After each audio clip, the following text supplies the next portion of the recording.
តន័យសបិនឃើញមានផ្ទៃពោះសបិននៃការមានផ្ទៃពោះអាចនឹងតាក់ទងនឹងរឿងជាច្រើនហើយអ្នកអាចវិនិច្ឆ័យទៅតាមជីវិតពិតរបស់អ្នក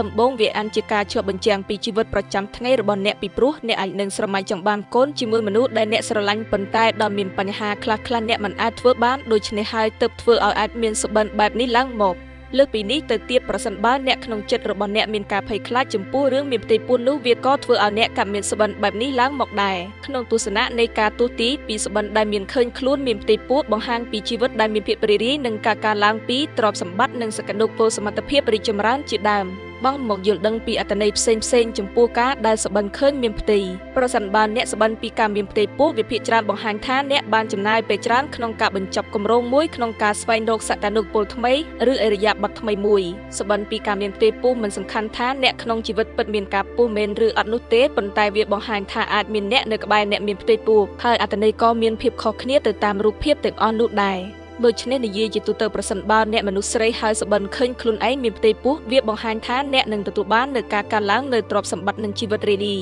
ប្រសិនបើអ្នកជាក្មេងស្រីឬនារីជំទង់បានសបិនអំពីការមានផ្ទៃពោះហើយមានភាពរីករាយវាមានន័យថាអ្នកនឹងទទួលបានសុភមង្គលនិងស្នេហាឬវាបង្ហាញពីការច្រណែនរបស់អ្នកចំពោះជីវិតរីករាយរបស់អ្នកដទៃប្រសិនបើក្តីសបិនធ្វើឲ្យអ្នកមិនសប្បាយចិត្តវាមានន័យថាអ្នកអាចនឹងជួបបញ្ហាប្រសិនបើអ្នកជាស្ត្រីដែលមានអាយុគ្រប់ការហើយមានក្តីសបិនអំពីការមានផ្ទៃពោះអាចបង្ហាញពីបំណងប្រាថ្នាចង់មានផ្ទៃពោះក្នុងជីវិតពិតរបស់អ្នកបើអ្នកជាស្ត្រីដែលមានកូនហើយសបិនថាខ្លួនពពោះនោះវាបង្ហាញថាអ្នកមានជីវិតគ្រួសារដ៏រីករាយមួយឬអ្នកកំពុងមានការកម្មរកូសជាមួយប្តីរបស់អ្នកប៉ុន្តែបាននឹងឃើញដល់ភាពផ្អែមល្ហែមដែលអ្នកទាំងពីរធ្លាប់មានកំឡុងពេលទើបរៀបការបានលេចឡើងក្នុងសបិនរបស់អ្នកបើអ្នកជាបុរសឬមនុស្សវ័យចំណាស់សបិនឃើញការមានផ្ទៃពោះវាបង្ហាញថាអ្នកចម្បានកូនឬចម្បានចៅបើអ្នកជាកំឡុងឬក្រមុំសបិនពីការមានផ្ទៃពោះឬទារកទើបកើតនោះវាបង្ហាញអំពីការកកើតនៃគំនិតផលិតផលឬបទពិសោធន៍ថ្មីបើអ្នកសបិនថាមានផ្ទៃពោះប៉ុន្តែក៏រំលោភកូនវិញវាបង្ហាញថាគម្រោងការណាមួយនឹងត្រូវអ្នកបំផ្លាញចោល